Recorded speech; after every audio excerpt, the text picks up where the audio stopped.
If I may shift a little here, one of the questions in our minds here has been that about the future of China and its relationship to Southeast Asia.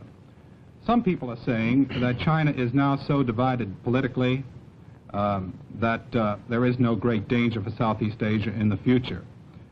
Speaking as a Chinese who understands China, can you make an estimate or a guess as to the future of China? Do you think in the near future it will become again a unified country, a strongly unified country that might represent some kind of a danger to Southeast Asia?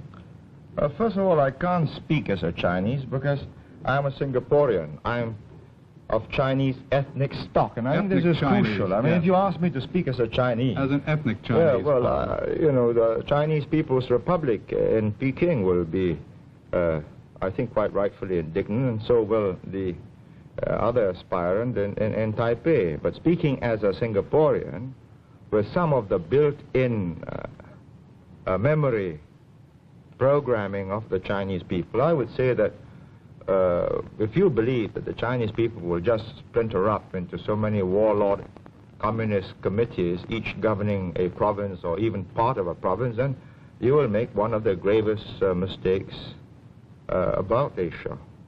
I think I've traveled around the world often, and you know, people don't know that I come from Singapore, and they treat me as a Chinese or as a Chinaman in the old days, as they used to call them.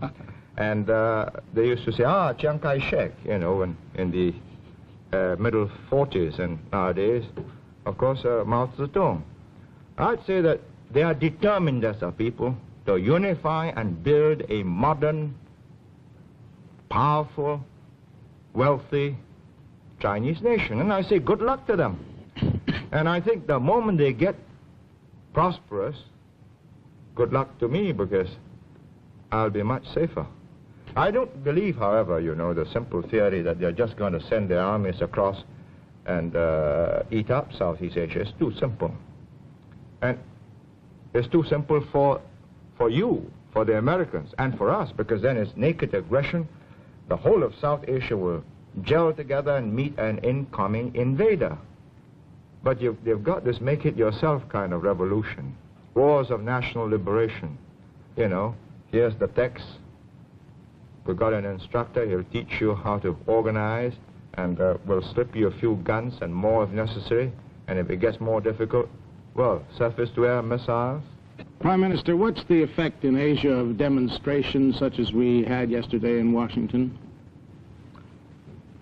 Well, you know, I get a lot of demonstrations in Singapore, and my students are quite a rambunctious and spirited lot.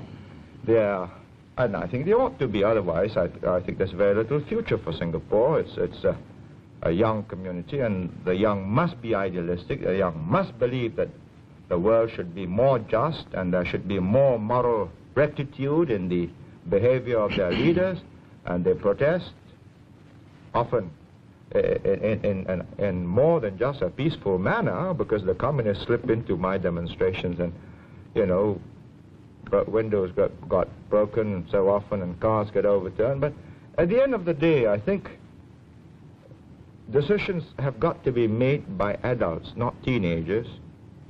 But it's got to be made in such a way that when the teenagers become adults and they look back on these decisions, they would be proud of the generation that went before them. You only have 2 million in your population, I understand, but if you put a small token force into the field to assist in the work that is being done over there against what we call aggression from the North, wouldn't that help the United States to resolve this issue? I don't see it as my duty as the Prime Minister, an elected Prime Minister of Singapore, and not a client state of the United States. I'm not in receipt of your aid, nor am I here to seek aid. I'm doing all right. I hope to do more trade with you. And I don't think it is the duty of the elected representative, leader of Singapore, to go and involve his country in a situation which can end disastrously for his whole people.